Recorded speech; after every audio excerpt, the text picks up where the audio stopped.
Hey guys, it's Mike Barnes, the financial first responder. Hey, this is for educational purposes only. Um, so I wanted to tell you a story. So for some of you, you may know that I own a Tesla, and you know, I have never been a person who is committed to owning a car for very long unless it's a classic, right? And so um, I was doing some maintenance on my vehicle recently, and Curious George, Curious Mike wanted to know what would my car be worth. And I started thinking, I was like, there's probably a lot of people out there like me that debate on whether should they buy, should they lease, and then they're probably saying, well, you know, what is the major difference? So for today, I'm going to talk to you about the difference between buying and leasing a car or automobile. Now, my story is back in 2022, I bought a Tesla. Actually, during Thanksgiving, I actually paid the $250 deposit, and then went to my bank and got the financing. And November, put the order in, and in February, uh, got the car delivered. Never really had any issues with the car. Never had any situations as far as accidents or anything. However, it was time for me to probably put new tires on my vehicle, and I probably had the problem that most of you have is I wasn't driving my vehicle enough for me to put miles on it. And so with my Tesla warranty, I can only speak about my situation here. I had either 4 years or 50,000 miles. Well, guess what? I don't have 50,000 miles on my vehicle. I'm just now getting close to 43,000. Um, and it's not that I don't drive. It's just when I drive, it's usually long distance, and then I come back, and then everything I do is pretty much virtual. So if I have to go out and see a client, it's not the same for a person who has a daily driver that they drive back and forth in traffic to work every day. And so I don't have the same probably maintenance situations that some of you might have. Now, when I was making my decision, I was coming from a Yukon, right? And my children were a lot younger. Now they're older. However, I wanted something electric, right? And all of these different benefits were coming out about electric cars. And I wanted to go with the brand that had been doing electric cars pretty much more than anybody, which was Elon Musk Tesla, right? I know that Rivian was out there, and I know that there were other companies, Lucid, and I know that GM came on, and there was this push within the government to have electric vehicles. But this is not about electric vehicles versus gas. What this is about is it's getting summertime. You start itching maybe for a new ride, or maybe not. Maybe your family has expanded, and maybe you have decided that I need to make up a determination with my spouse or with myself whether or not I'm going to buy or lease. This has happened in my family multiple times because my wife, she chooses to do one thing or the other, and we have to talk about the benefits, the pros and cons. So what I'm going to say to you right now is let's look at some of the pros for buying a vehicle. So when buying a vehicle, first of all, once you buy it, you own it, right? You don't have any mileage restrictions like some of you will have if you lease. You can sell or trade this vehicle in at any time depending on whether or not you put on a down payment, a decent down payment, so that you're not underwater in a vehicle. And then long term, the savings are after you pay it off. Now, let's look at the leasing pros. Now, here's some of the pros that we have to look at from the leasing. When you lease, you're probably going to have lower monthly payments, right? Because you don't own the car. you're only paying for a portion of use for the car. Think of it like renting an apartment versus buying a house. You always are under a warranty, so your warranty can't run out. And that was another thing. My warranty on my battery is for 10 years or 100,000 miles, whichever comes greater, right? My drivetrain, which is not much to the Tesla, because we don't have an engine per se, it's all electric traction. That is for 4 years. And so I had to extend my warranty on my 4 years, which was an extra $60 a month, right? And then obviously you can put warranties on windshields and tires, $20 here, blah, blah, blah, right? Good on them because they're smart enough to figure out that a person who wants to take care of their vehicle or keep it for a while will pay a warranty, right? All right. And then you drive newer cars often because your car never gets old because you're in a lease. You do a couple of years, you trade it in, get the newer model, and boom, boom, boom, you're good. You have minimum repair concerns. Like, honestly, I put new tires on my vehicle now. My vehicle is a performance vehicle, so my tires were $2,000 for a set of 4. But you get what you pay for, people. I'm just going to say that, right? Now, while I was sitting in the dealership, I will tell you this story. I started thinking about, because, the 2026s are out, and I'm like, I wonder how much difference it is. Now, one of the things that I found out was that actually my vehicle, the Y, actually is less expensive now than when I bought it for the same plan. Matter of fact, if I was to trade it in, and they sent me this in writing, so I have it, right? I actually would have had to pay an additional $11,000 on my car for what I have left owed on it, because it was actually less than what they would give me to pay my car off. Now, for some of you, you probably pay your car every month. I pay every 2 weeks. And the reason why I do that is I reduce the amount of interest that I pay, and I get more of my value in my vehicle because I have paid down the principal faster, right? Now, I don't know who this would work for. You need to talk to your financial professional, you need to pull the calculator out, or you need to talk to the financial first responder and see if this would work for you. I don't know. Now, here's the cons. Here's the cons of owing it. You're going to have higher monthly payments. That's one of the reasons why I split mine in two. It helps my budget. I can look at it in the financial positioning system. It allows me to negotiate how I spend my money. Remember, money is a tool, right? There's depreciation risk because as your car gets older, it depreciates. Now, for some of you that own a business, this is a business hack. You could actually take the full value of your vehicle on the front end. As long as you don't sell the vehicle, the government will allow you to take the full value if you have a business.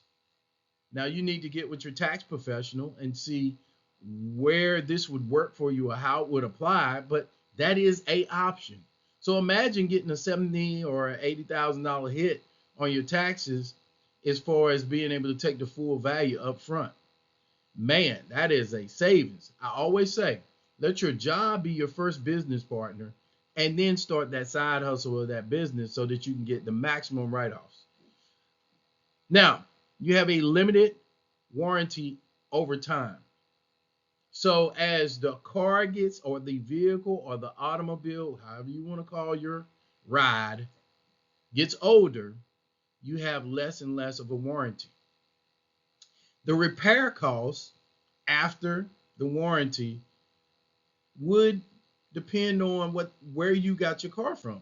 Now, if you're currently affected by this tariff, or you drive a foreign car and it's not American made, and you can't get the parts because they're made in Mexico, or they're made in China, or they're made in Japan, or they're made in Germany, or they're made in Switzerland, wherever your car is made, I need you to think about that long term.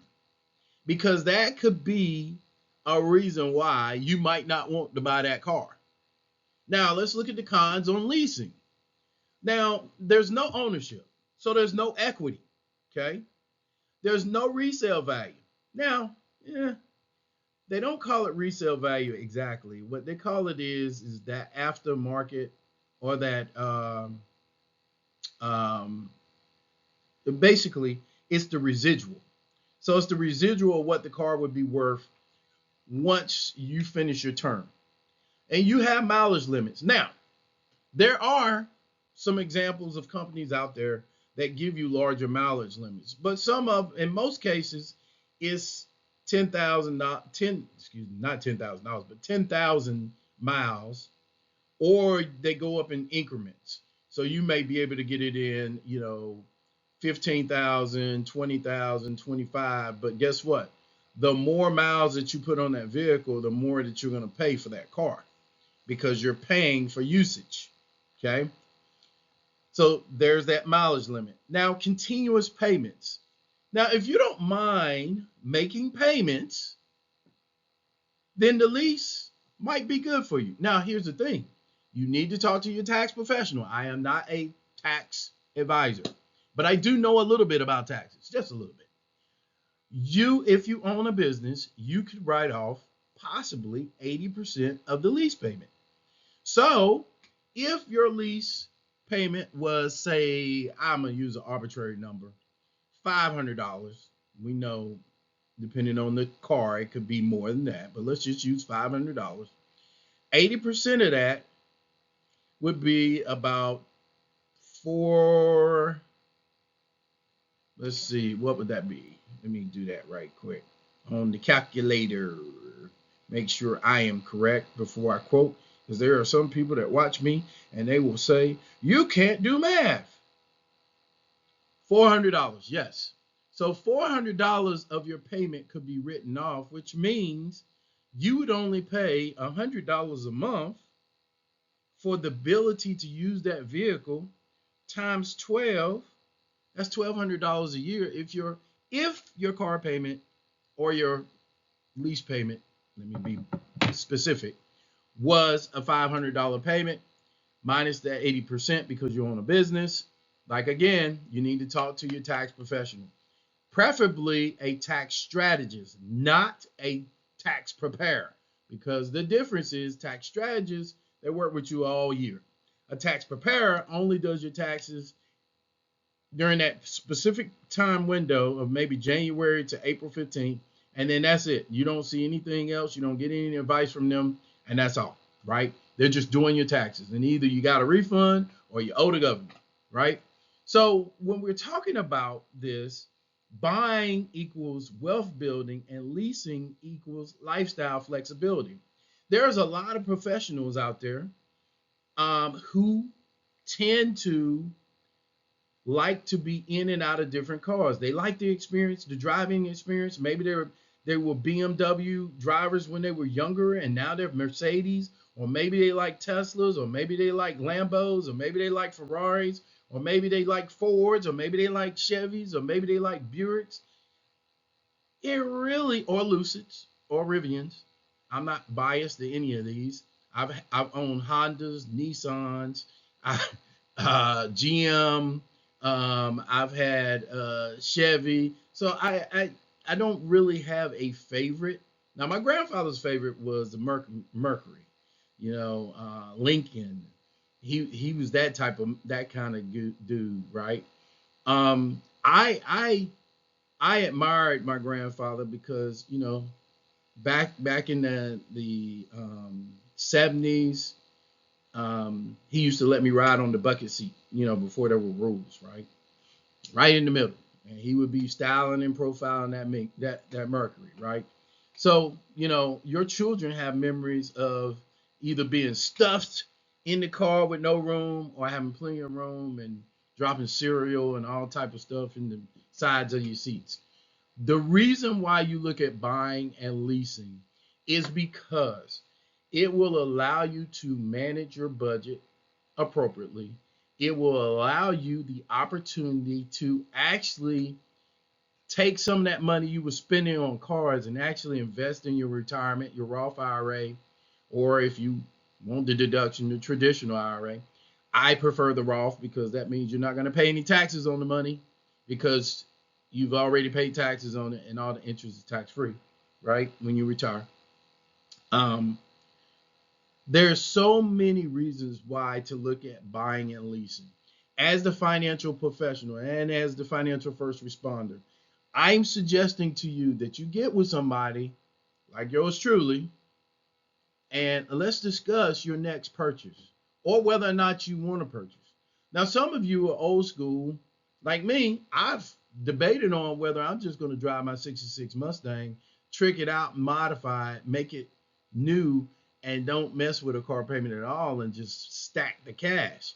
Because guess what? If I'm riding around on something like that, guess who's not going to be in trouble when there's an EMP? Me. Now you're probably saying EMP. You preppers, you know what I'm talking about.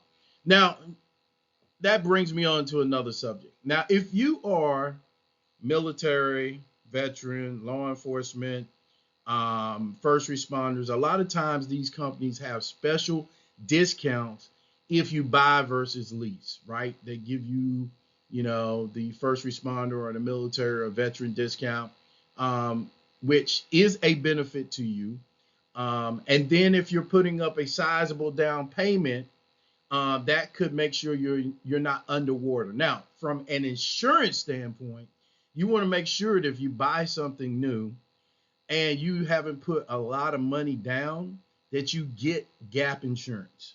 Now, I'm trying to help you make the right decision, but it's really truly up to you because a 5-year or a 7-year car note, right, could predict how well you are financially later, depending on how much you're spending. Now, I've given you a lot of nuggets today. I wanted to kind of address this because I noticed that once it starts getting warmer, people start buying new rides. They go start test driving, they start doing this. You need to put a plan in place when it comes to doing your purchasing, whether you're going to lease or you're going to buy. The financial positioning system will help you set goals towards that, and I just want you to be aware that, car sales people are not bad people. Most people think they're crooks, but they're not. They're there to sell you a vehicle. When you go into a dealership, their goal is to give you their merchandise. Don't be offended by that. Or, as my mama would say, if you don't want the pressure of buying, stay out of the place where the pressure is. You need to go in with a plan. And for God's sake, if you go to your local credit union or you go to USAA or Navy Fed and you've already secured your financing, I don't care what they say. Do not have them run your credit multiple times through their finance department because they get paid on the back end. If you come in with a check, there's no need for them to run it. I had an argument one time with a guy, short story, and he told me he needed to run my credit because it was their policy. I said, well, if you want my money, you will not run my credit. I don't need you to run my credit. I already have a check made out to you. Okay? You need to be strategic. You need to monitor your credit on a regular basis. That's why I suggest that you find one of these platforms, whether it's Experian, if it's Equifax or TransUnion, or one of the other credit monitoring programs that encompass all three, and get you a membership. Now, I've been talking to you for a little while. I've enjoyed this conversation. This has been for educational purposes only. I'm not giving you financial advice unless you are working with me as a client, or you are actually on my app, the financial positioning system. So if you want more information about that, I'm going to leave it in the comments.